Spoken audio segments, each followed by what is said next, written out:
ये है John D Rockefeller पर एक खास जानकारी। आज हम बात करें इतिहास के शायद सबसे अमीर आदमी की, जिनकी कंपनी स्टैंडर्ड ऑयल ने बिजनेस करने का पूरा तरीका ही बदल कर रख दिया था।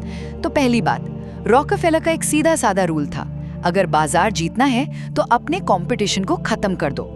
और उनकी कंपनी स्टैंडर्ड ऑयल ने बिल्कुल यही किया।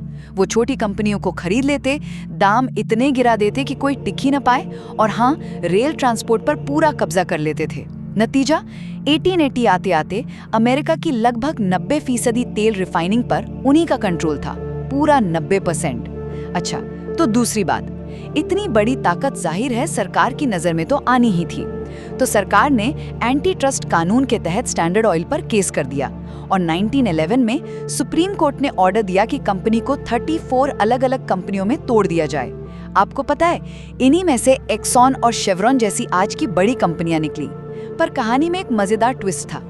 सरकार को लगा कि उन्होंने रॉकफेलर की ताकत खत्म कर दी, पर हुआ इसका ठीक उल्टा।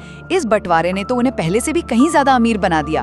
और आखिर में बात करते हैं उनके एक बिल्कुल अलग रूप की, एक दानवीर की।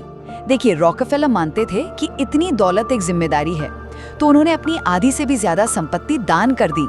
आज के हिसाब से सोचे तो करीब 15 से 20 बिलियन डॉलर्स। और ये सिर्फ पैसा बांटना नहीं था, उन्होंने शिकागो यूनिवर्सिटी और रॉकफेलर फाउंडेशन बनाए, और मलेरिया जैसी बीमारियों पर रिसर्च के लिए पैसा देकर चैरिटी को एक नया प्रोफेशनल रूप दिया। तो कुल मिलाकर जॉन डी रॉकफेलर की कहानी एक क्रूर कारोबारी से एक महान दानवीर बनने तक का सफर है, जो पूंजीवाद के अच्छे और बुरे दोनों पहलू हमारे सामने रखती है।